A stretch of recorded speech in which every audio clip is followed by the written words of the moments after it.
or 2 of our discussions. This will be, if I don't remember to split it up, that'll be awkward to be like. But no, hopefully this is a separate episode. Yeah. To put out there as well. Getting into Guardians 3, we naturally kind of got to a place with Ant-Man Quantumania that triggered this discussion too. Awesome, wonderful, kind of like this movie for me actually shot up to one of my favorite MCU movies right away. It's awesome. Yeah. And I thought one of the things right away, as far as the themes that we find in here, one of them right away is authenticity as a person, because the story itself is all about emphasizing who the characters are. And right at the end, I mean, for example, when Nebula tells Drax, you're not a destroyer, you're dad, for example. And that part of his personality that comes out in the story of like, wow, here's this big, tough guy that, in the beginning is like jailed for essentially, murder, terrorism, and all of that. But again, it all goes back to the loss of his daughter, right? Yes. So it's been his way of, he hasn't been a dad and he's been lashing out. And so, yeah, it definitely, like I saw definitely the parallels between it and Quantumania in terms of this idea of dealing with the past and overcoming and seeing how the past shapes you, but also in terms of, like, again, overcoming even what's been put upon you. And Drax is a great example of this idea that, he's looked down upon as not being all that bright. And it's like, it's not about not being bright. It's, well, the whole thing, you didn't tell us you spoke that language. I never asked. Never asked. And Mantis's little rant against him was a lot of the times when these things are meant to be comedy, and that is the one, some people don't really like a lot of comedy in their stories or whatever for some reason. I don't identify with that, so I don't understand it. Yeah. However, I think when people aren't focused on that, they miss the little message that's buried in there. So when Mantis is saying, yeah, he's stupid, but he's lovable, he makes us laugh. And he's, why are you so obsessed with competence? Which, of course, he's at that point like, what are you saying about me? This is not sounding like the compliment that you think it is. Like, when she makes the comment, though, she says, and he's the only one of you all who doesn't hate himself. And I thought, wow, that's a pretty profound thing, because I did find this story has, self-acceptance is woven into each of these characters, and some of whom I think we're not going to see again in the movie series of the MCU. Some of them are stepping aside. And incidentally, by the way, I also enjoyed, one of the things I did enjoy about this that I think is good storytelling towards this point of authenticity and self-acceptance is that they did not fall into what oftentimes superhero genres do, which is, as I said in Quantumania, retirement equals death. You die, you have a noble exit, and the character and the actor get to, embrace that. And in this case, they're like, no, actually, there's some that are moving out of the active hero role to be a hero in different ways, to raise a group of orphans, to build a community, to reconnect with Grandpa, as it is for Star-Lord to try to figure out who they are. And it was interesting too, because I remember when they sort of, when they settle on nowhere, and it is that weird thing, and we saw it in the Christmas special, you see here, where it's this whole weird, it's that weird plateau. Like, we're supposed to be heroes, and then that's the kind of what we're used to. And now we're doing, I still remember from the Christmas special thing, there was like there's Star-Lord like signing some sort of like requisition. He's like the, bill of lading. He's the shipping and receiving guy, kind of like, really? Yeah. But you see how that has, again, in this movie, the manifestation of, again, the dealing with the past and it's interesting you say too about the idea of, who they are. And so the fact that they have the other Gamora there, and her saying, I'm not who you think I am. I'm not this other thing. And, and so stop projecting her onto me. At the same time, she ends up learning, as a result of this whole thing, there's those moments, and it's like, okay, I have some insight into who this alternate me is.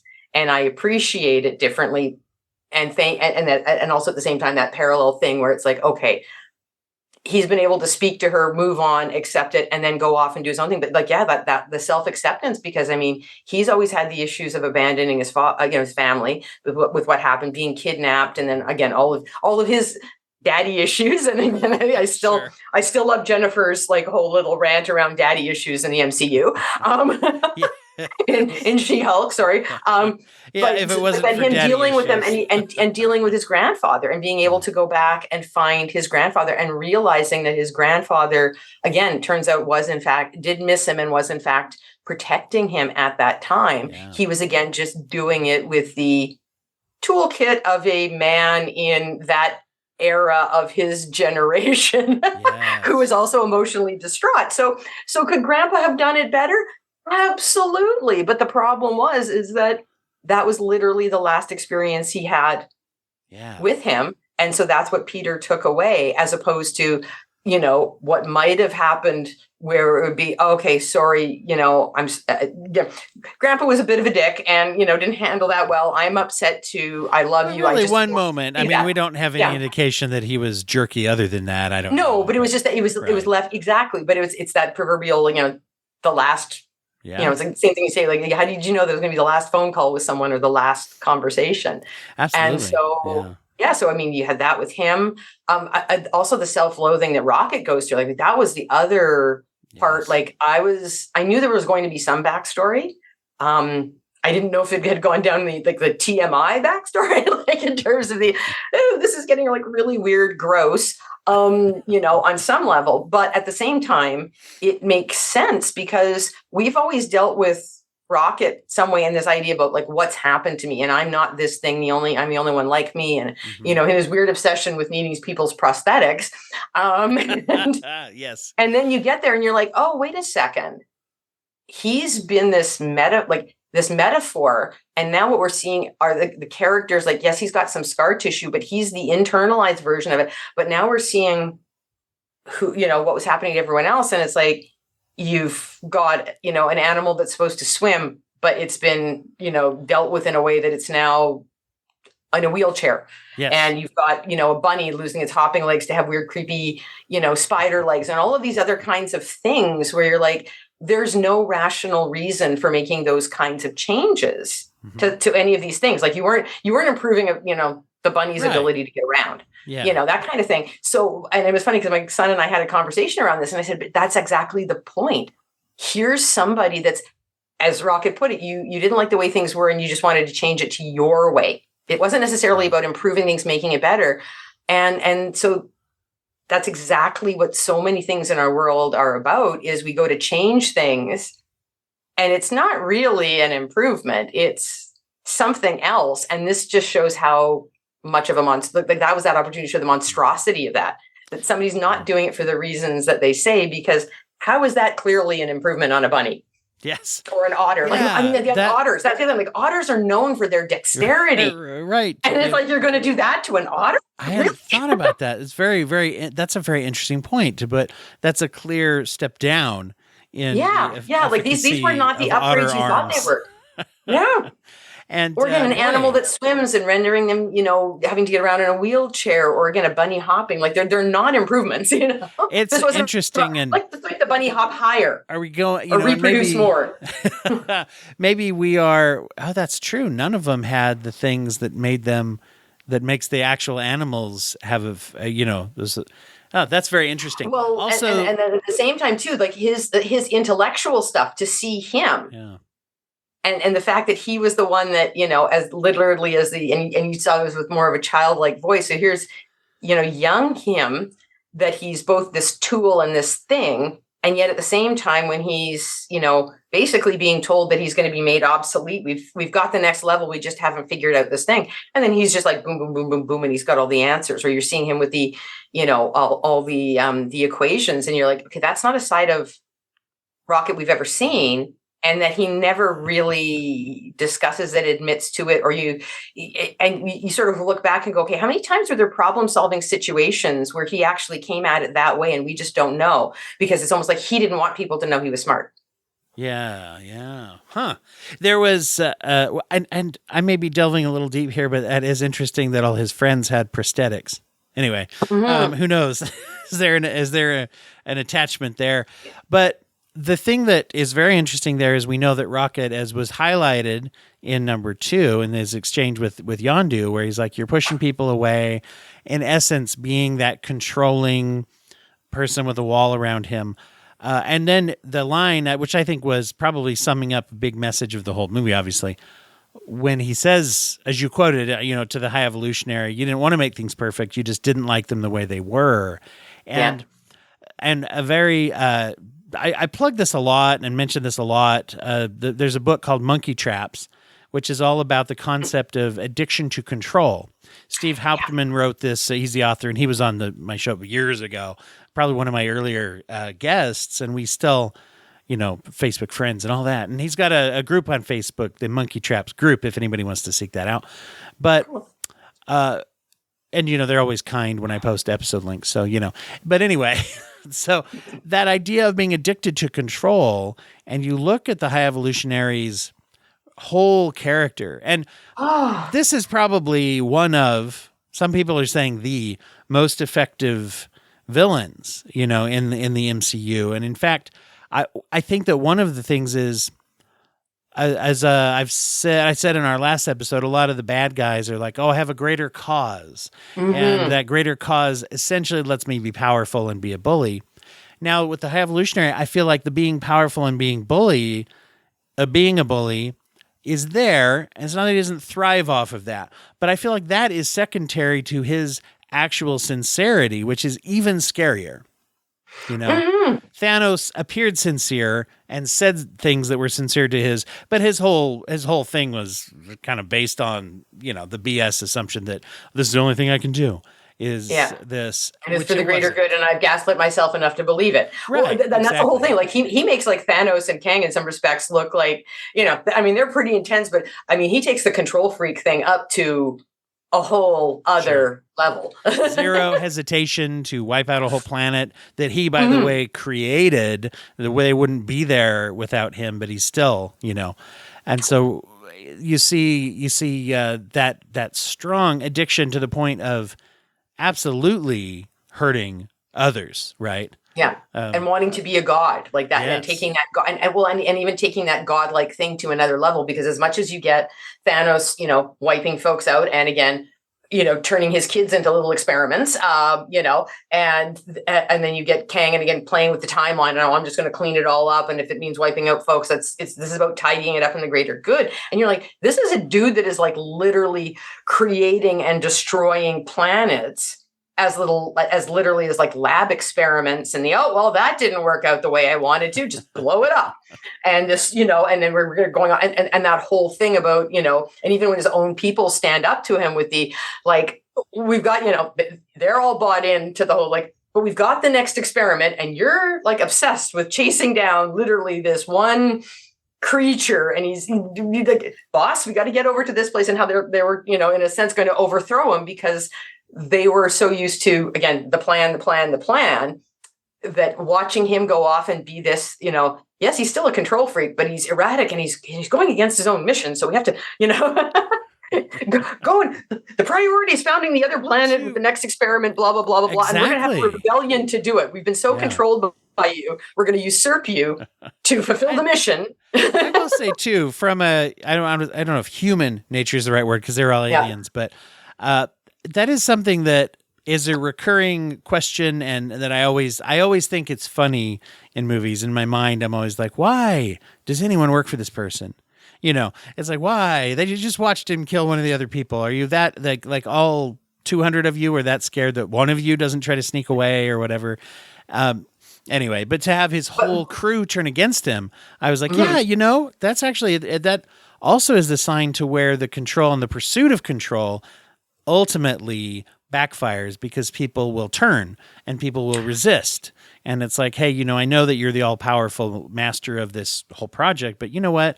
You suck. And this has gone too far, kind of thing, to where he is ultimately left alone when the thing he wants most of all is to create a perfect community. And here he is, like, sacrificing all of that in the supposed pursuit of that, right?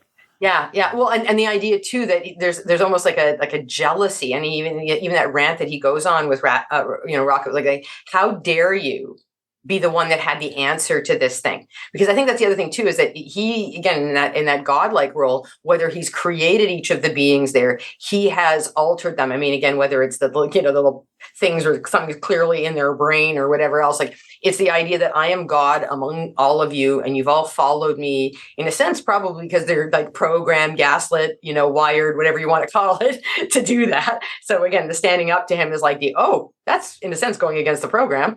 But at the same time, it's this idea that, like he's so caught up in all of that. And then it's the how dare Rocket be the thing. So there's again that like a jealousy and insecurity, because again, if I am this supreme God, I've made myself a God. How dare you, as one of my, not even one of my better creations, like, you're from the, like, again, that's you're the 1.0 and I'm at 4.0 right now in terms of the iterations of experiments. Like, how dare you be the one? And just that vengeance that he's got. And again, that idea that how much it eats him up. And even too, what Rocket had done to him.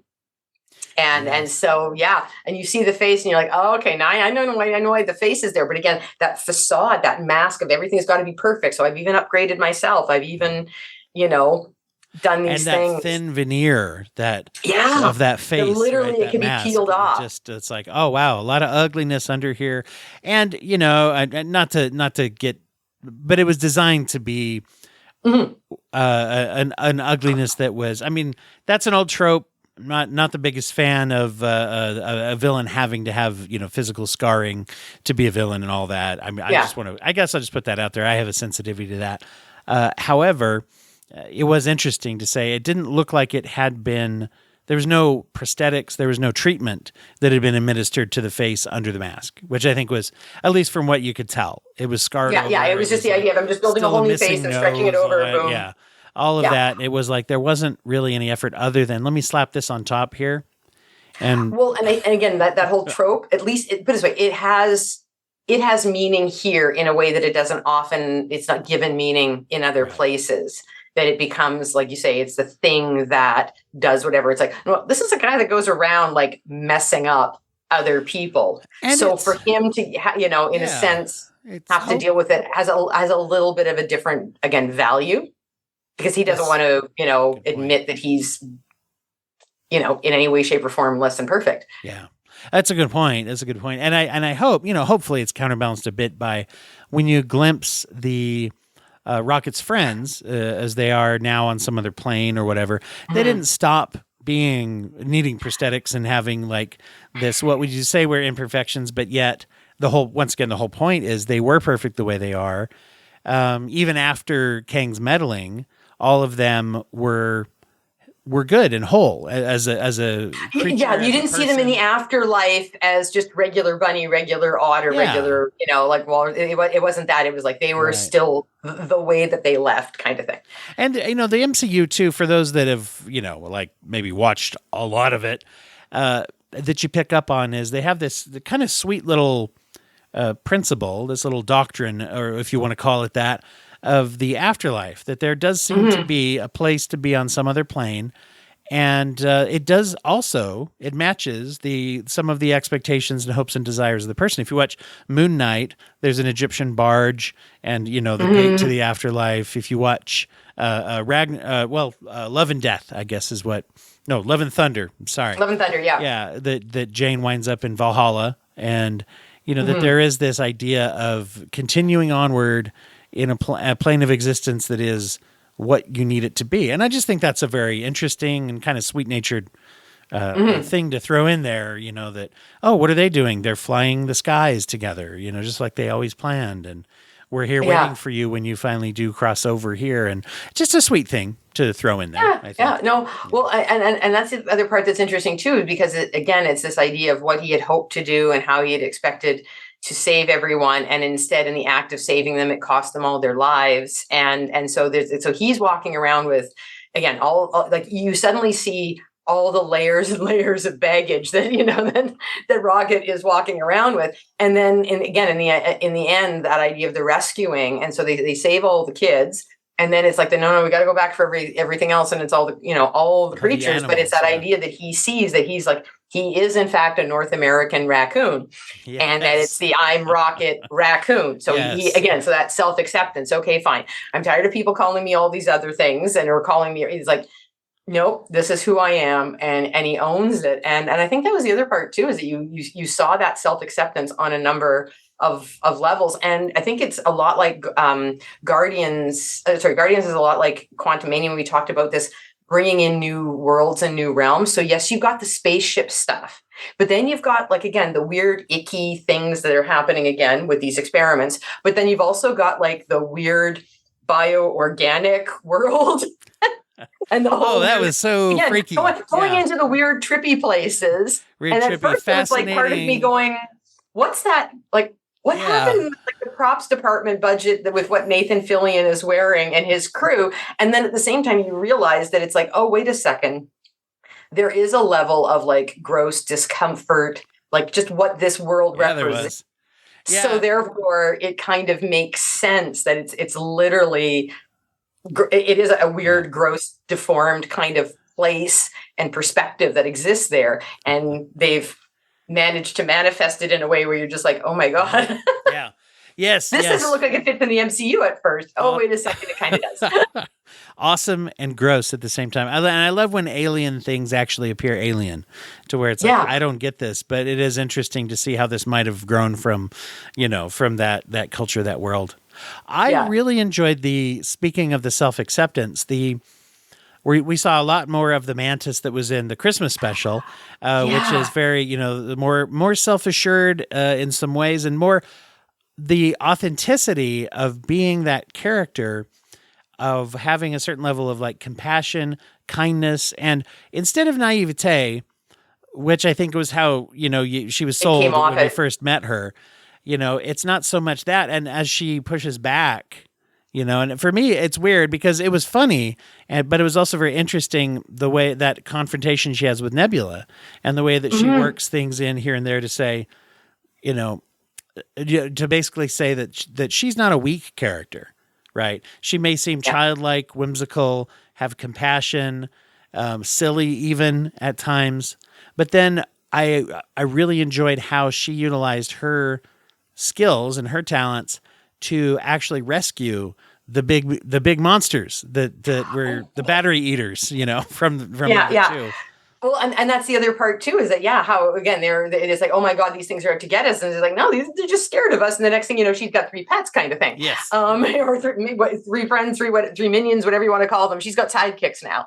And and it reminds me a lot of, I rewatched Captain Marvel recently, and it was that idea that, remember, Jan Rog telling her about controlling emotions, and realizing that no, actually her emotions are what, in a sense, unleashes her powers. And this was that same kind of thing, where it was that same kind of coming into one's own, and just, and the fact too, that she said that she needed to go off on her own, because she's like, I either did, what my dad wanted to do. Like, I was always doing what Ego wanted, and great that you guys saved me. But then it was like, I'm always doing what the Guardians want to do. Now I got to figure out what I want to do. Yeah.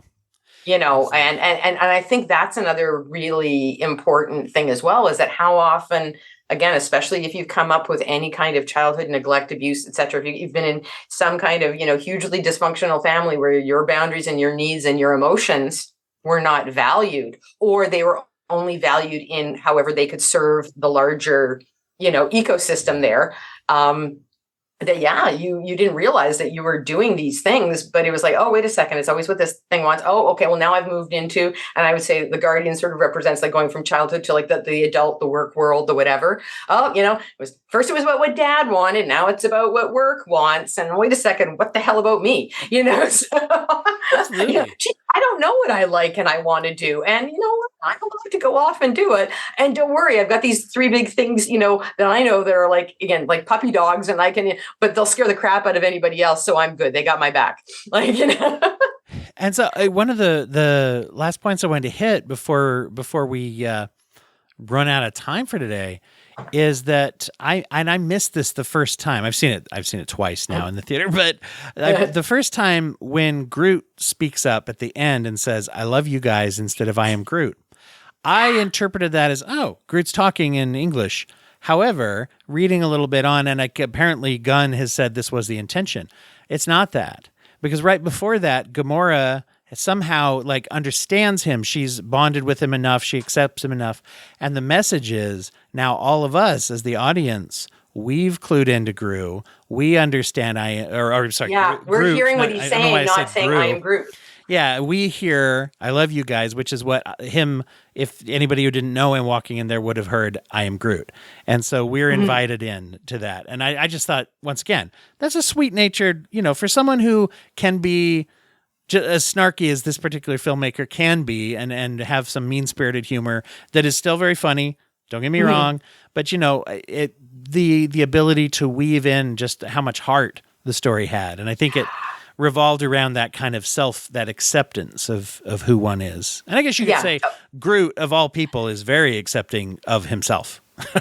Well, exactly. And that's the whole thing, is that he's got that. And again, we've seen that evolution of who Groot is. And I mean, I think of even some of the shorts and that idea that you're so used to him saying something, and it's always saying, I am Groot, and then somebody gives back an answer that gives you the context so they understand. And that I mean, I have to admit, there was one time, because my default settings for watching so many K-dramas and Korean things is to have things in Korean, on the audio. And I got like 3/4 of the way through one of those I Am Groot episodes before I realized it was in Korean, because another character finally said anything, because I had been hearing I am Groot, non Groot. It didn't register. Like, I was so familiar with the Korean that it was just like I was hearing it the same way, and then it was somebody else said it, and like, oh, wait a second, I've been listening to this in Korean. So it reminded me of that thing that, like you say, about the not understanding kind of thing, where you read into it, and so that's a cool thing, because I love that line for the fact that it's the, oh, wait a second, we get what Groot's saying. Groot's totally cool with who he is. I loved how they've set it up for the next thing as well, in terms of them all there. That those folks there, and again, they're all sitting on Groot, but they're talking about music. The fact that you've got Adam there, oh God, Adam's a whole other level of, again, redemption and self-acceptance, because he has literally been this tool. And I'll say that with both senses of the word, like with MODOK and Darren the Dick, but, I will say and too, just that realizing that, he was given a second chance. Like, why didn't you kill him? So that idea that they all sat there at the end, you see the next iteration, that it's Gunn leaving, but music has gone all the way through it. And so he ends it on the musical note of, favorite bands, favorite performances, that kind of stuff. So you get the introduction, and you get to see Rocket as the leader and walking in, and just that idea of that. So no, I think it's been awesome to have those things in there, and the fact that you still get to see, Rocket and Groot are your continuity, and even Nebula too, like that, her levels of self-acceptance, and again at that same thing, and going back to tropes, like, again, music has always been really important. So I mean, like, oh my God, like No Sleep Till Brooklyn. Oh my God, the best. So that whole scene, as soon as I heard that come on, I was just like, again, oh, I've boy. loved some of the other musical things, but give me the Beastie Boys and that scene, brilliant. But then when you get to the end and you get Florence and the Machine and Dark Days Are Over, and the fact that they show the dancing, and on one level you go, okay, well, it's kind of cheesy. It's sort of like some other things. Oh, wait a second, like, and it's like, it's cheesy, but it's not cheesy, because we're returning to the motif of both Dancing Groot, and then also that idea of, again, other things in there, not dancing, because dancing's not cool, dancing's not this, not that. And it was the idea of, no, like, this is, again, the acceptance, the shaking off the baggage, and again, especially in the case of Drax, he's no longer a destroyer, he's a dad. So he's just goofy dad dancing with all his new kids. And again, Nebula, okay, I'm not this fighting machine that's been like deconstructed, rebuilt. I mean, the whole thing about her eyes, it's like, my dad ripped those out for punishment. He picked a nice shade. It's like, just stop, Peter, just stop. Dig up. Ultimately, that idea that she's seen that she's been able to organically help, and she's got a kind of acceptance. And I think one of the core elements that made this particular corner, this franchise within the MCU, so enjoyable and rewatchable. One of the more, some of their best movies are not as rewatchable because they're so heavy, or at least not, just for fun watchable. Come at me, people. I guess we can debate that. Yeah. But with the Guardians franchise, ultimately it's about loyalty and joy. Like, as much as they are open and trash and snipe at each other, there is a certain loyalty, deep loyalty and joy. And so I thought, as many people, there's sometimes has been a trope of showcasing a little dance party at the end of movies. It's an easy way to get people to go, oh, cool. At the end, some people don't like it. I don't have a problem with it really usually, but in this case, I thought it was a perfect, like, let me put it this way. One of the best uses of dancing at the end of a movie since, I don't think this is a spoiler, since Jojo Rabbit. For anyone who's seen that, dancing plays a very pivotal role in the last 10 seconds of that movie that really ties together the emotions of it. And so, I just felt very, very powerful kind of thing. And the acceptance of one's family. In Gamora's case, a different new family because she's a different new person. But, having that kind of self-acceptance and being able to move onward, both those who we'll see again in the story and those who we won't, that we just know that there is that. And they don't have to die. They can retire, move on, and be heroes in a different way. Peter can go visit his, go stay with grandpa and learn all these different things. Well, and that's the other part too, is it's about family and the different iterations of family. Yeah. So we've had again, those families, like Hawkeye's family, or again, you see what happens with, again, Tony Stark, again, parents and that relationship, but also coming into his own family. And this, for me, Guardians have always been about it's not entirely chosen family, the family that you end up building around you in some way, shape, or form. Again, some folks come into your life and there's no choice; you're stuck together, and other people you choose or accept or whatever. But it's that idea of not about biological family of origin, those kinds of things. So with our winding up today, tell everybody what's going on with Speak Up and your movements and your work that you're doing. Where can people? I'm looking forward to heading to. I'm going to be at a tech conference in Detroit with some Merit. They're some of the original folks back in the day that started the internet under a different name, but back in the 60s. So they're having a Boldly Go. Their annual member community conference. So I will be speaking about the superpowers associated with our diagnoses there. And just doing some other things in that regard. And as always, there's, evolutions happening on the website, but it's going out there and preaching the geek girl gospel of the superpowers that exist within our diagnoses and overcoming that misrepresentation of the don't call my, as soon as somebody says, don't call my diagnosis a superpower, it sucks. I'm like, oh, tell me you know nothing about superheroes without telling me, because exactly. Superpowers always come with something that sucks. And so and it's about overcoming, embracing, understanding, and empowering ourselves and having others accept us. So much of it is about self-acceptance, building community, and looking after each other, and finding the rockets and the Groots in our lives.